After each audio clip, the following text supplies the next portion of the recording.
It's always good to see you. Something in her demeanor has changed. She's tired, consigned to her fate, to being here with you and what's to come.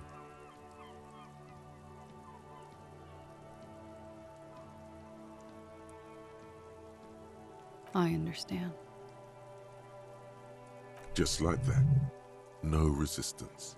Her shoulders are slouched, her feet long and straight. I know. For what it's worth, I'm sorry. For all of this, for wasting your time. This is good. Clear the air first, between you two, then move on to questions. No, it's not good. It's the opposite of that. This will let her dictate the terms of your... Shush, I can't hear what she's saying. Let the miss speak. She's tall and thin and tired. A twig trying so hard not to break. Why did you waste our time then? Because of the Hardys. I couldn't just dispense with them. They were only trying to help me. Out of the shit I'd gotten into. You're right. There's more. You answer to the coalition government, and by extension, the moral intern. Briefly glancing over her shoulder to the sea, as she's done time and time again. A grand expanse of water reaches over the bay and to the horizon, golden grey in the moonlight. The Pearl, the Muindi Isola, the Occident, and then Oranje, the old world. The conference centers, the people who are angry at her past. You share a database with them. You send people to their courts.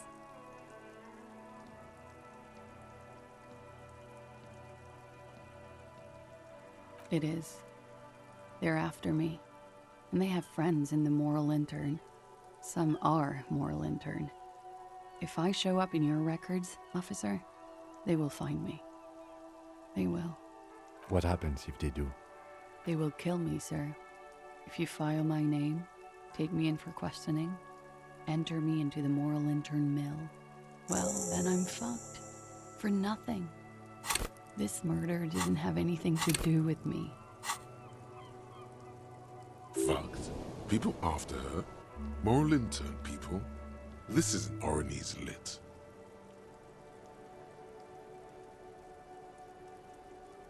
I did. I also had a side job selling insurance that I was really good at. Got picked up by a bank. Competitive intelligence, they called it. After that, I sort of, transitioned out of the whole culture scene.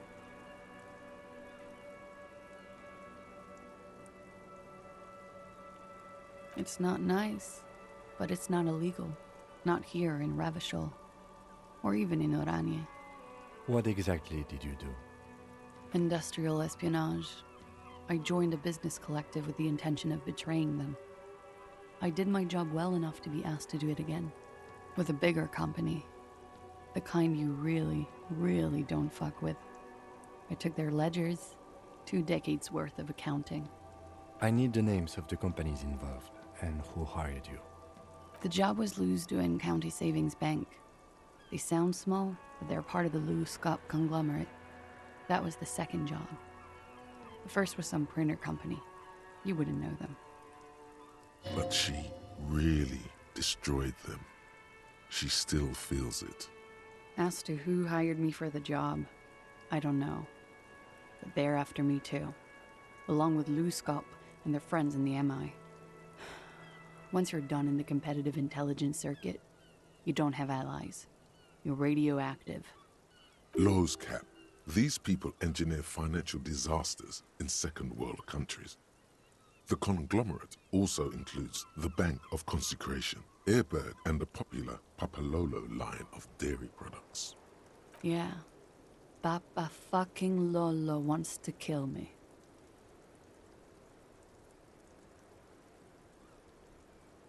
It is. Many people lost their jobs. Not just C-suite. Ordinary people. What I did to get to accounting... A lot of people got hurt. But that's just more of my shit you shouldn't have to deal with. You're solving a murder. That can wait. Look into her eyes. There's more.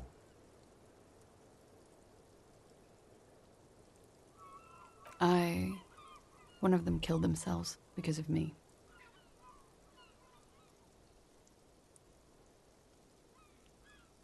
How do you deal with anything? It's all just... How do you do it?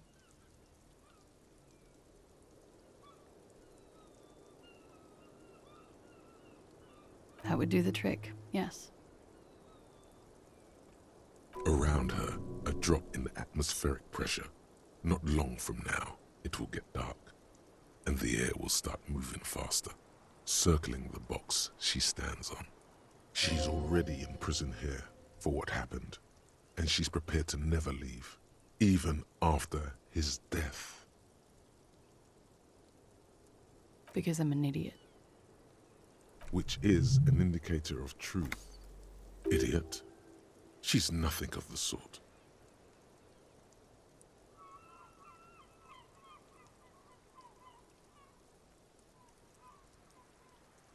You have to understand, the people around here, no one was making the call, and he kept rotting. And then they picked his clothes off, and that little fucker threw stones at him. Her jaw is clenched. Her throat moves. It takes all her strength not to cave in and sob. Once. Just one time. He kept throwing stones at him for 3 days. I could hear the thud. Thud. So I called you. I hope with all my heart it's not the last thing I do in Ravachol. Oh God. That was a lie too. Who made the call then? She did, of course. Don't be paranoid, man. It's unbecoming of a police officer. And it makes you sweat.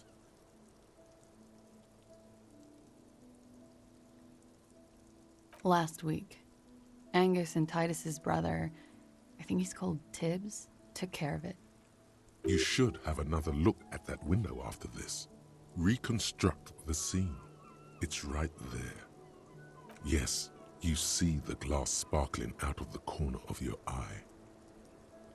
We were there. Together. In bed, I mean. Okay. He was in a kneeling position. He had just entered me. I was on my back, looking at him. I heard the window behind me shatter, and I turned to look. There was a hole in the glass. I turned back to him. His eyes were looking through me, and his mouth was open. Dumb. I could see. I could. Her chest rises and falls with each word. She keeps herself together and says it. I knew he was dead before he fell down on top of me. He was heavy. I pushed him off and he fell to the floor. There. He only had his boots on. I bit the pillow, not to scream, then ran downstairs.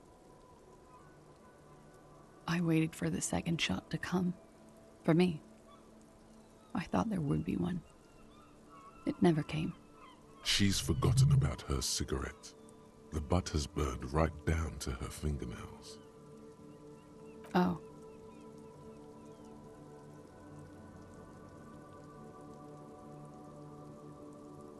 So am I. What time was this? When did it happen? It would help us if you could be as precise as possible. 11:30 to 12:15. I don't know the exact time. Around midnight. It's okay. Were you inebriated? Not as much as usual. He'd done a line, plus other things. I was drinking. Wait. Titus said she was gurning her jaw off, much more than usual. Oh, yeah. I did one of his lines, just to clear my head. Did you hear or see the shooter in the course of this? No. Nothing. I was trapped. I was stuck in my room downstairs. I got some clothes on and crawled back up, drew the blinds. Blood was coming from his mouth.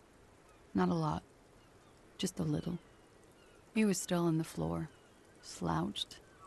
I couldn't be there with him anymore, so I ran down and out of my room, into the hallway, down the stairs. I knew there would be people there. Run, woman. Run past them and out into the streets where it's dark and people move. To the lorries at the intersection, as far as you can. I already ran. I ran from an entire Isola. I can't run any further. Not with these people. This is as far as it gets. Sylvie was tending the bar. A lot of people were there. The Hardys were at the table in front of the stage. I think the Union box was full. Ruby was there too. They were having such a good time. I sat down and they all welcomed me. I didn't even have to say anything. Ruby knew something was wrong. Ruby? Ruby. You know, the leader. The leader? Of what? The Hardy Boys.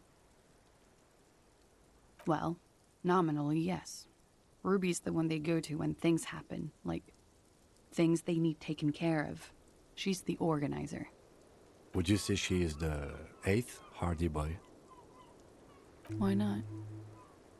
Well, Ruby said let's talk upstairs. I showed her the room. I've known these people since December. They know my situation, that I can't leave a paper trail. Ruby was the first one I told.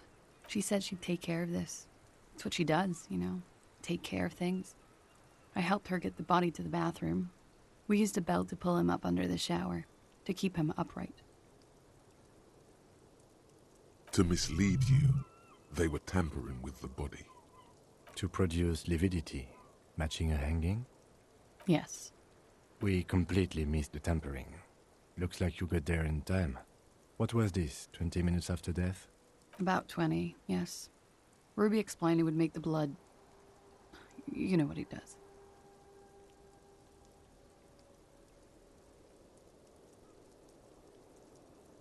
Ruby went outside to talk to Titus and the boys. I was just looking at Lely in the bathroom. I had to put his clothes back on. His armor, too. It was tough, but I've seen him take it off and put it on many times.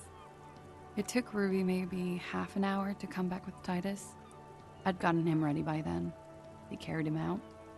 I knew what they were going to do, make it look like a hanging. Ruby said they would. Ruby said to wait here.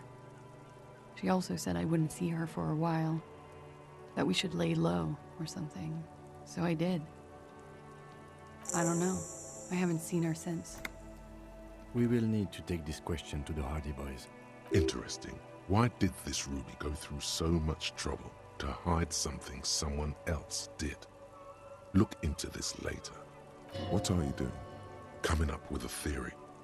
She said Ruby knew something was wrong before she said anything. How come? It was loud downstairs. She couldn't have heard the shot. It is ominous. You already coming up with theories that put the blame on someone other than Klassje.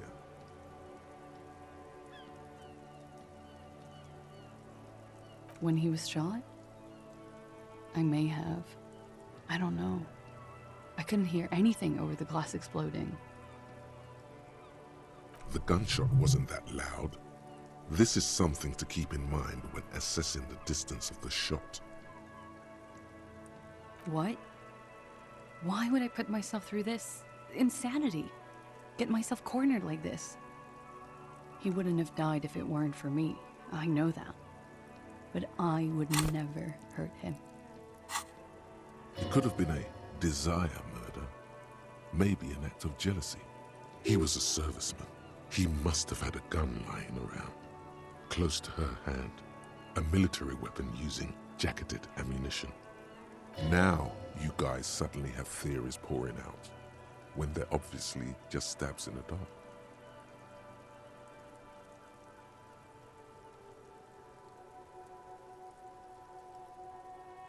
No. I specifically asked him not to carry firearms when he was with me. He only had his stupid armor. I don't know. His friends have rifles. Maybe those psychos did it? Coalition military have rifles. I'm not a munitions expert, and I did not shoot him. She might have been a tad disingenuous when she avoided talking about the bullet in his head before. Look who's waking up from 1,000 years of sleep.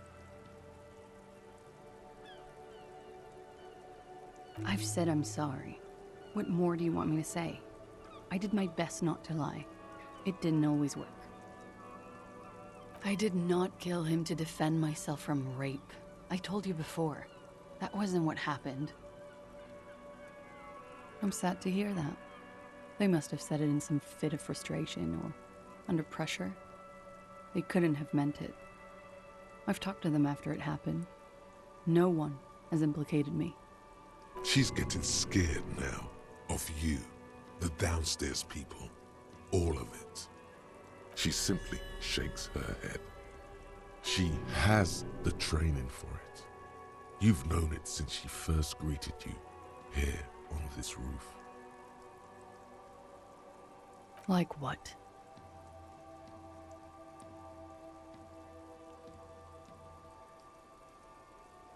That's the first thing that went through my head when I heard the glass break. I thought they'd found me. They've killed him to punish me. All last week, I've tried not to talk to anyone or be seen with anyone so they wouldn't be hurt. I've come to understand, however, this is paranoia. What happened didn't have anything to do with me. We can't go after loose cap. Not yet. There are other, saner leads. I don't ask you to, Lieutenant. But there's one thing I know, is that you'll get nothing from there. She nods silently. She doesn't even smoke. Just picks up the cold coffee and holds it in her hands. He's thinking, are we done here? Or should we arrest her? She's a flight risk and she lied to you. She should be taken into custody. No, that won't be necessary. Just leave her alone. She's been through enough. She doesn't need this police brutality. This guy won't budge. You have to wake Multiface up, forcefully, if you want to continue pushing her.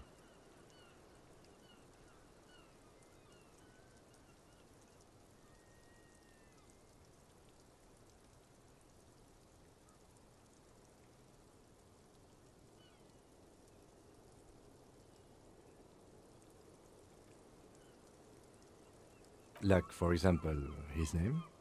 Actually, officer, I didn't know his name. I just called him Lely. A nickname? I guess. He came from Lelystad. It's short for that. And it was his army name, apparently. He said his real name wasn't his. I tried to pry it out of him, but it was no use. Lelystad. That's a good start. We have a few questions you can help us with. A few things a field autopsy alone can't answer. The young woman cranes her neck, trying to catch a glimpse of the page the lieutenant passed to you. On it is a list of autopsy observations recorded neatly in blue ink. The last missing pieces of a puzzle of flesh. In Oranje, officer. It's, I think municipality is the term. A nowhere town there. The Lelystad municipality has few boroughs and even fewer cities. It's made of agricultural plots near the border of Gottwald. Executive summary: cows, silos, and wheat. Oranje? Oranje's map of waterways? This fits with his tattoo. You were almost right, officer. That means his race was occidental, not mondial. I'll update the form. Yes. We were compatriots. Did that bring you together? No. He was too old for that. And from another part of Oranjenrijk. I didn't even understand his accent. What brought us together wasn't Oranje. It was bad habits. He was 42. 42? Are you sure? I would have had him above 50. He had many scars that made him appear older. But no. We even celebrated his birthday, like, some weeks ago. It was a funny 2 days. He had little reason to lie to me. Looks like you were right, officer.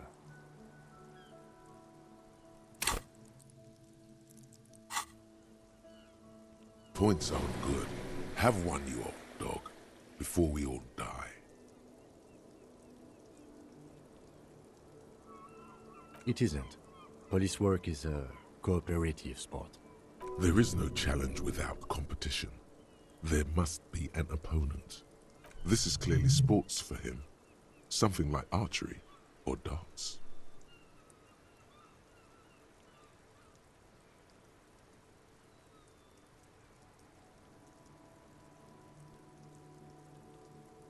That's too pinball for me.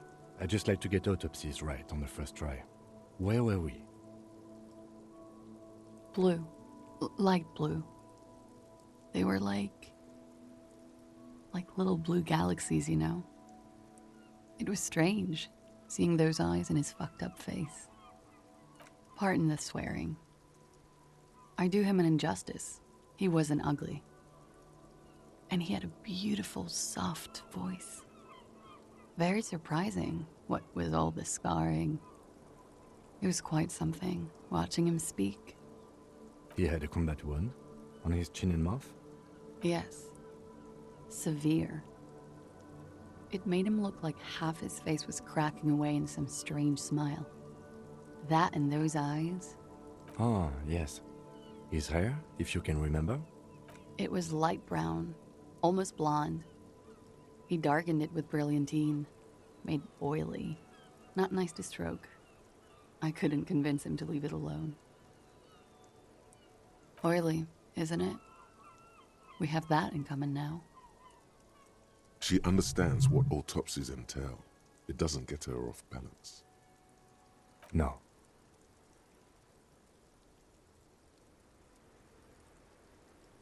Okay, sure. Here you go. What else are we missing, officer?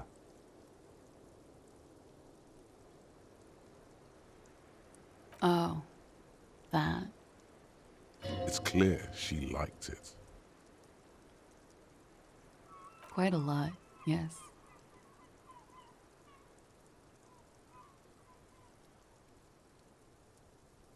Sure, service history. It was mostly for showing off to chicks, though. How? Imagine him lying in bed. Freakish musculature laid out on the sheets. Scarred, of course. Tattooed. The sheets are dirty for some reason. Is this Orani's lit? Yes. This is the very essence of Orani's lit. A moment's respite. Dark and hopeless as the struggle itself. He's smoking and drinking, of course. And his chest and shoulders and arms are studded with stars. Tens, hundreds of them. Maybe even thousands. And the woman goes like, "What was this, baby?" And he says, "That was too hardcore. Don't ask me about that." So she goes, "Okay, but what's this, baby?" And he's like, "Saw some bat shit there. Killed some loincloths." And so it goes.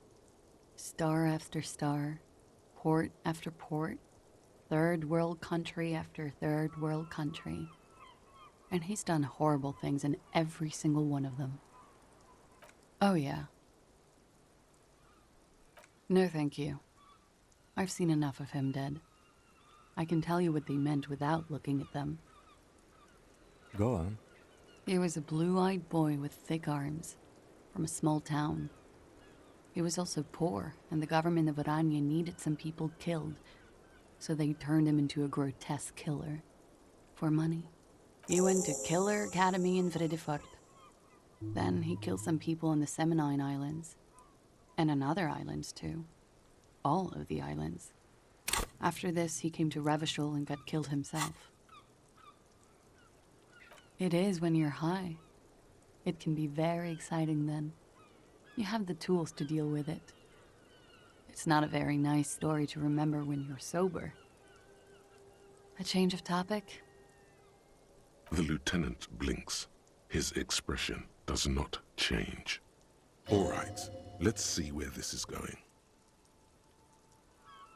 Cool. A real rainbow splattering of pharmaceuticals, I bet. Barbiturates, amphetamine, sildenafil. How much does the toxicology report cost the police of Revachol? I can do it for half of that. Save you some money, make some myself. It's quite expensive, miss. But we'll manage without your help for now. All right. Coolly, gracefully, she pours herself more coffee. Anti-Object Task Force. Behold, the Anti-Object Task Force has assembled. God's avenging angel, arrayed against the lower emanations of the Darkened One. Shoe racks, tape recorders, motor carriages, and doors. So many doors. You're not just pounding it all to pieces. You're reforging the universe, from the anvil of the heavens to the worms below. Indulge in it. Be bold. Have an impact on the shape of creation. Out of the furnace of your rage. A new reality. Also, you should trash your room again.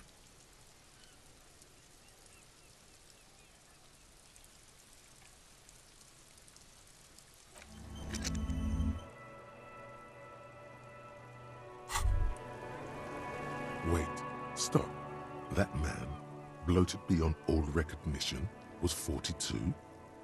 Below the damage, the weeks of decomposition, all the swollen indignity of mortality. He was 42 years old? How old are you? That's where this is going. 45,000 liters of raw alcohol has left its disfigurements. What lies beneath, you wonder? You could ask either one of them.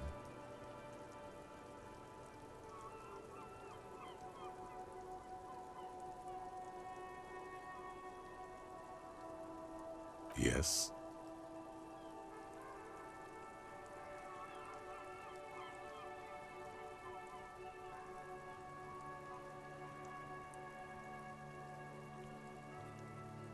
Do you want to know the truth? To the laboratorium.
Yes?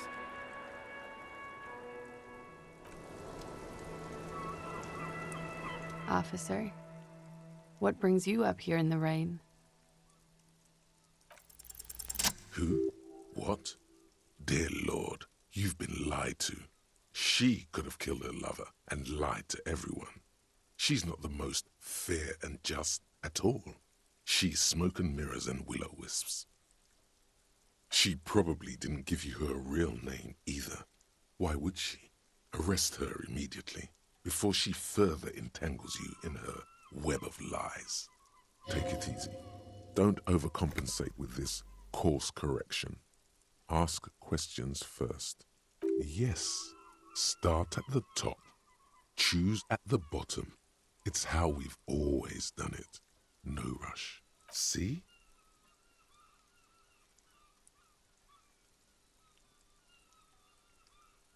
There may be grounds here, at least for an extended detention. A little whimper. The young woman hears you. She's looking around. What? Her hand trembles. She's only pretending she didn't hear you say, devil woman. I did. What is this? I called your desk or whatever it is. The numbers are all over town. Call 8-100-2 for emergencies. There was an older woman on the other end. It sounded like she was smoking.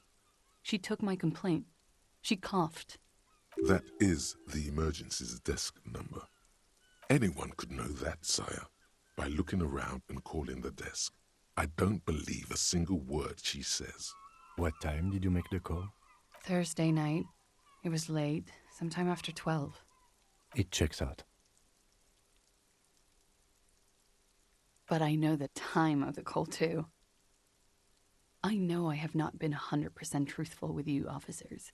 But I am now. You sense a little hesitation there, or maybe even fear. The stress was on the wrong syllable. Welcome to the wake-up club, brother. I agree. You wouldn't give us your real name, not when people are after you. Okay.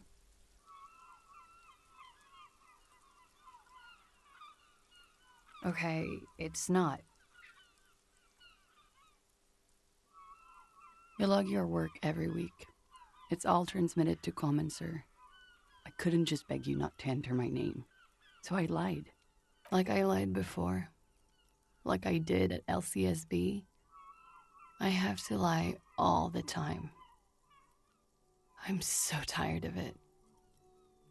No, it's submerged in a plastic buoy on the coast, in the reeds. It just doesn't say Klassje Amandu. It says Anouk Mea Smit. Falsified documents? Passport and visa. Given to me by my employer. I can't even use them. My employer probably leaked the name, Mea Smit, to hurt me. Why would they do that? I didn't show up to a rendezvous. They don't take that lightly. I didn't show up because I was afraid they'd do something to me. The job was finished. I'm just a liability now. She fears an arrest right here and now. This has been an awful turn of events for her. West of the boardwalk, in the reeds, on the coast there. I put it there when I first arrived. Haven't been there since. I'm not sure I could even find it now. It's useless.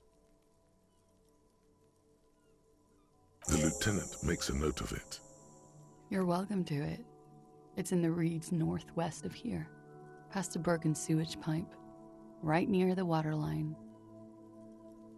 It's Katarzyna. It's a Grad name, Jimsk or Yugo-Grad in origin, not Occidental at all. Smells of motor oil, tiger, economic desolation, and rock music infused alcoholism. It also makes Klassje almost an alacronym for Katarzyna Alazia. It was a sentimental thing. I wanted to be more me here, this time.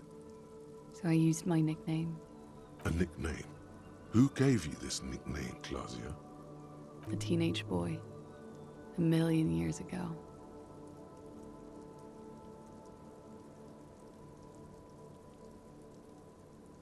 My parents were Zemsk immigrants, but I'm nationalized Oranese.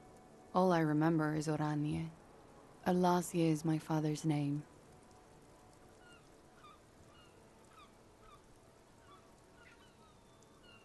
She nods. Her round eyes meet yours. They seem moist from the wind on the roof. I am. They can never take my sash and my scepter from me. Yes, they can, for lying. She nods, her back straight, ready for whatever is next. But I haven't done anything. Anything illegal. She purposefully misrepresented information crucial to the case. Fucking mind games. Enough. That's right, gang. Stern and merciless now. Stern and merciless as we reel her in.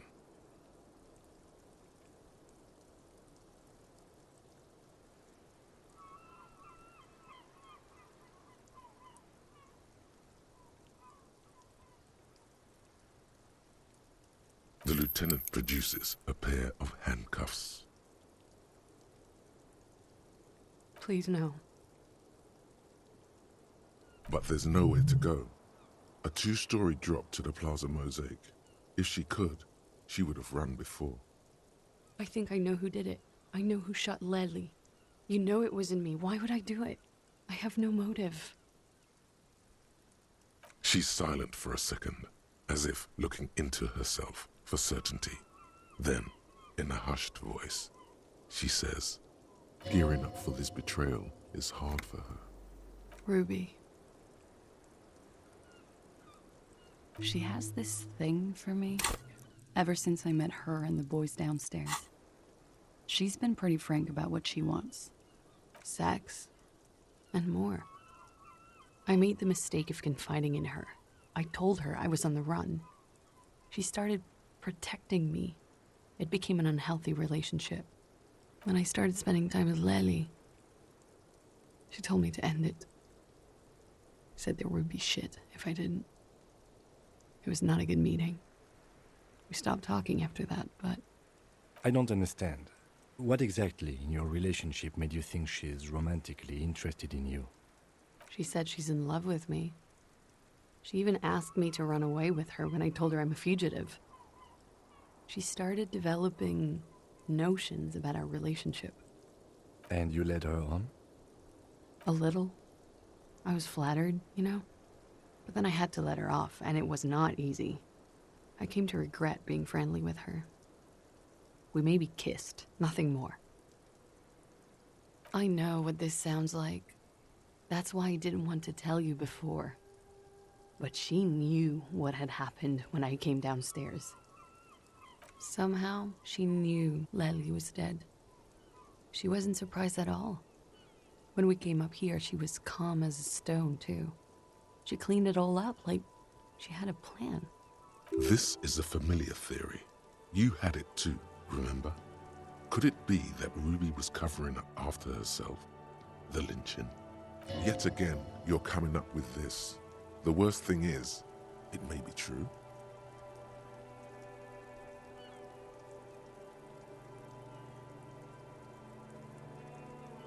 She came over one night, drunk, said she'd turn my life into a living hell.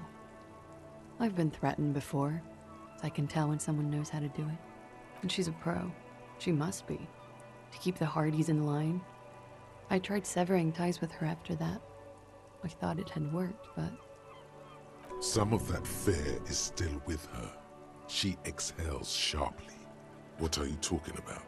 She's afraid you'll arrest her. You've been through there, right? I saw you come out. It leads downstairs. She could have come to the roof through that, then made the shot right here, where I stand. It was dark outside. I wouldn't have seen her. Then slipped back downstairs without anyone noticing. That is possible. Interesting theory.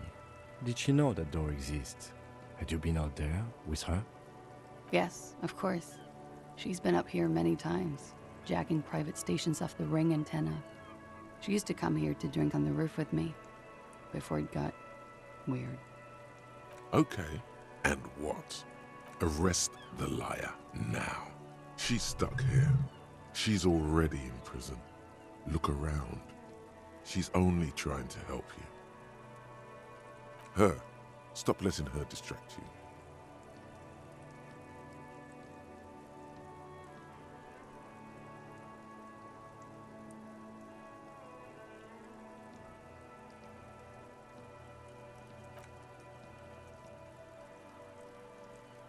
Thank you. Thank you. You won't regret it. Something tells you, you will. She slowly lights another cigarette and steadies her breath, as if in the presence of some tiger. You are. This is not the end of this.